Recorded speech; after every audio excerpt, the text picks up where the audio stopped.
Hai guys, kita sekarang berada di musim macan. Ya. Mari kita lihat bersama teman-teman dan guru. Let's go. Ini adalah karya warna merah, sedangkan karya ini berwarna biru dan karyanya berwarna hijau. Ini adalah batu yang sudah dihancurkan pada museum ini. Kita simpan beras biasanya di mana kalau di rumah? Bisa dapat beras atau Ada plastik ya? dengan beras ada. Nah, waktu dulu saya kecil sebenarnya sampai sekarang masih ada produknya. Dan produk ini sebenarnya sudah lama juga, sejak kakek nenek saya masih ada, dan bahkan dipakai buat pakaian waktu itu. Cuman tidak layak karena bahan ini murah. Disebutnya keramik atau goni. Bahan ini tidak diproduksi di Indonesia setahu saya karena negara penghasil keramik atau goni, bahasa Indonesia seperti jute terbesar di dunia itu ada di Bangladesh. Nah, jadi dulu saya kalau disuruh ibu beli beras, milik bapak yang asli mengambil beras itu dari karung goni. Nah, karung goni ini karena murah, waktu zaman Belanda atau zaman Jepang, masih ada penjaga zaman Jepang dan Belanda, itu dipakai bikin celana atau baju. Padahal nggak tahu. Nah, kembali ke si juta atau orang ini atau goni ini, memang oleh beberapa perusahaan di orang Bangladesh, dia ingin mempersembahkan karya ini sebagai bagian budaya atau komoditi juga sebenarnya yang sangat pekat dengan orang Bangladesh. Jadi waktu subkontinen Asia Selatan yang sekarang ada India, Pakistan dan Bangladesh masih dalam satu wilayah, orang-orang di Bangladesh, orang Bangladesh itu sudah memproduksi itu, bahkan lebih lama lagi. Kemudian India merdeka, India bisa jadi India dan Pakistan dan bisa jadi Pakistan Bangladesh. Kehidupan di sana masih selalu membuat karya ramu ini. Kita jaga seperti itu untuk. Ada yang mau bertanya? Kita lanjut ke luar, nanti kita akan masuk ke galeri satu ya.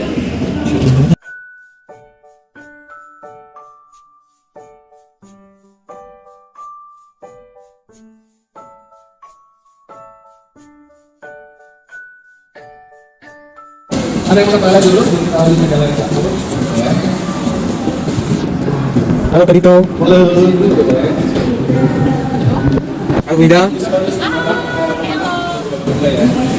Nah, kenapa orang Jawa membuat karya kamasan dari Bali yang sebenarnya tidak secara langsung terkait?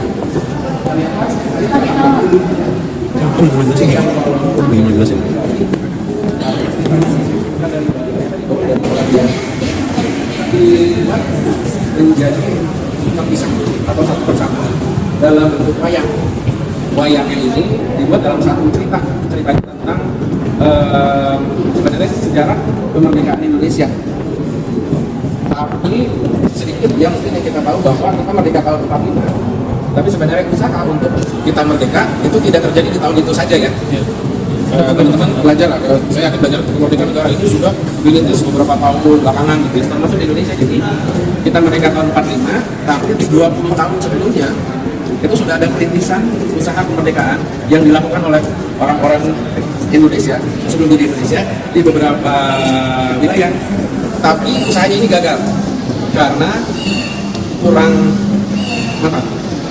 Jadi mereka membuat seperti semacam kerusuhan di beberapa kota, tapi tertangkap oleh pihak keamanan kolonial Belanda yang menangkap mereka dan kemudian membuang mereka jauh dari Pulau Jawa, dari Sumatera ke Papua, yaitu Movenpick. Nah, mereka di sana banyak yang mati dimakan buaya, kena malaria dan sebagainya. Tapi kemudian ada satu pengusaha yang hebat sekali dari orang-orang yang di luar negeri, kemudian memutuskan membuat alat musik gamelan. Kita lihat alat musik gamelannya di dalam. Ternyata masih disimpan di Australia. Kenapa bisa dari Papua ke Australia? Karena ternyata para tahanan politik ini kemudian dibawa dari Papua ke Australia karena waktu itu tahun 42 Jepang menjadi Asia Tenggara, termasuk Indonesia, termasuk Papua, Pulau Jawa, Sumatera, Kalimantan dan sebagainya. Yuk.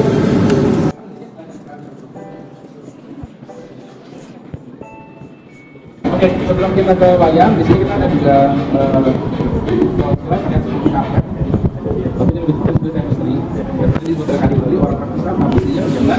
tinggal di wilayah yang berbatasan dengan Afghanistan, dan waktu itu sedih sekali keluarganya, satu keluarga itu meninggal karena terkena bom yang memang sedikit banyak ada hubungannya dengan kelompok kekuasaan. Dan sekarang yang kita tahu Afghanistan pemerintahnya adalah Taliban ya.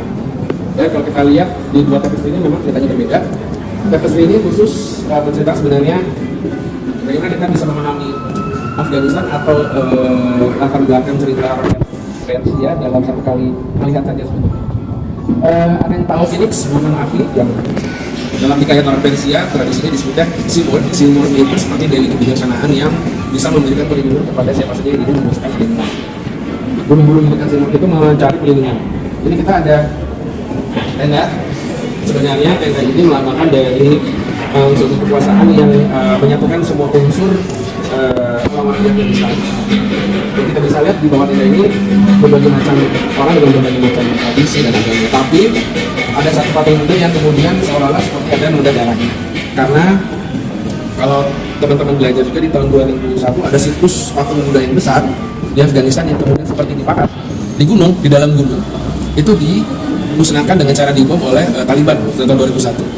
Jadi semua unsur budaya ini yang terlihat harmonis, tapi kemudian ada salah satu yang ternoda chaos. Nah, cerita-cerita tentang orang Afghanistan atau yang harus mengungsi, harus menderita karena peperangan dan konflik itu juga diabadikan oleh kami dan teman-temannya di video dalam 8 layar yang juga. Kita lanjut, kita lihat wayangnya Mas Jumadi ya. Silakan masuk, silakan teman-teman bisa duduk di cushion di bawah itu boleh, atau duduk di bangku.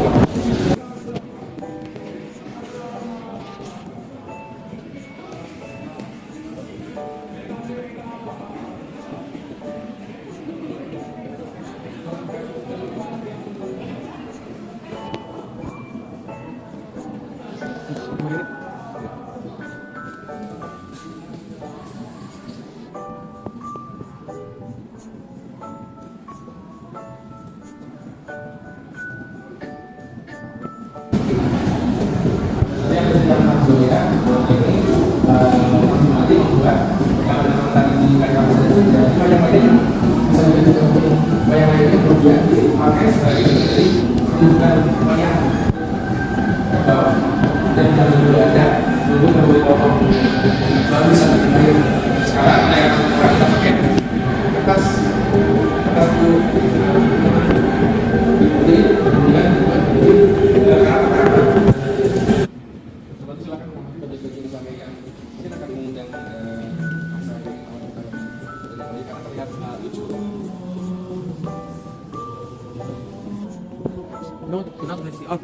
ini yang tadi aku bilang satu set karya keren. Tapi kalau kita bentuknya adalah bentuk tombak atau pedang, yang sebenarnya kalau kita bayangkan permen kan bisa dimakan, tapi yang kita makan itu ujung senjata. Kalau ujung senjata ini bukan permen, apakah kita bisa memakannya? Jadi sebenarnya seperti bercandaan atau anekdot bagaimana justru dari karyanya Gali Joka, kita ada karya dari Anda pernah melihat di sini nih, sepertinya sudah cukup akrab kan, printer 3 dimensi yang bisa mencetak benda 3 dimensi. Nah, yang ada di bawah ini adalah hasil cetakan dari berupa bentuknya rumah-rumah. Tadi seperti ini, tapi ini dalam bentuk rumah-rumah yang ternyata bahannya itu dari lumpur. Lumpur yang terkenal di Indonesia adalah lumpur Sidoarjo. Kalau teman-teman baca, kenapa lumpur Sidoarjo ini terkenal? Karena lumpur inilah yang tadinya muncul hanya sedikit dari dalam tanah, tapi lama-lamaan lumpur ini tambah tinggi hingga menenggelamkan satu bagian lingkungan warga, termasuk rumah-rumah ini. Dan rumah-rumah ini adalah rumah yang tenggelam karena lumpurnya. Bagaimana caranya si bagus rupanya ini mendapatkan bentuk-bentuk ini, karena dia bertanya langsung kepada para pemilik rumah yang memang tenggelam karena lumpur Sidoarjo.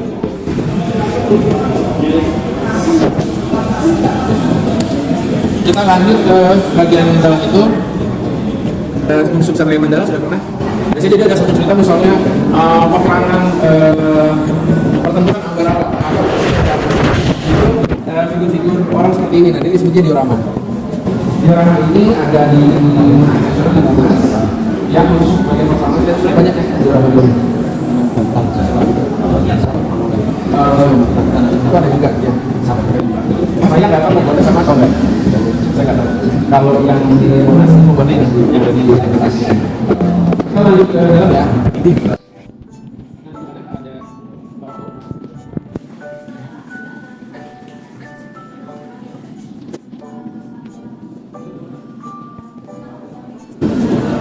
Nah, teman-teman, apakah sudah ada yang pernah membaca komik Mahabharata? Coba ini dari dua kerajaan dalam kisah pewayangannya pada Jawa yang berperang dalam berada juga. Nah, salah satu karakter yang cukup banyak diceritakan di Mahabharata itu adalah Bisma. Jadi Bisma ini ceritanya cukup menjadi yang suci karena dia berada dari dia tahu kapan dia akan mati. Nah, dia mati karena dia badannya itu dicari dengan banyak panah. Nah, kalau kita lihat ujung di atas ini menyerupai bentuk hati karena ternyata dia mati karena cinta atau karena asmara. Kenapa bisa begitu? Jadi satu hari ada yang jatuh cinta sama Bisma, tapi cukup tragis karena sang wanita ini yang mencintai Bisma ini kemudian terkena panah Bisma. Ya. Kita ada karya video di sebelah sini, teman-teman nggak apa-apa boleh masuk saja kalau penasaran. Nah, ada beberapa panel video yang ternyata di dalamnya adalah laki-laki yang seolah-olah terus-menerus harus berjalan sampai surga. Menunjukkan kesopanan kepada siapa? Atau orang yang punya bakat lebih tinggi ya. Apakah kalian melakukan hal yang sama waktu kalian semua ada guru di RJ atau sampai kelasnya kan? Mulai besok kita bisa praktek kita bisa berpencualitas namanya. Jadi masih ada orang menurut dia ya yang melakukan atau melestarikan praktek-praktek yang membedakan satu orang ke orang lain atas nama atau bentuk kekuasaan. Jadi itulah seperti ini semua dari melestarikan kekuasaan lewat praktek yang membedakan orang dengan satu orang lain dilihat dari bakatnya, dilihat dari kedudukan. Kalau kita semua sama dengan karena kita nunggu di itu nanti cuma tahu kalau misalnya bakal satu hilang atau emang awal pasnya itu baru ada yang lain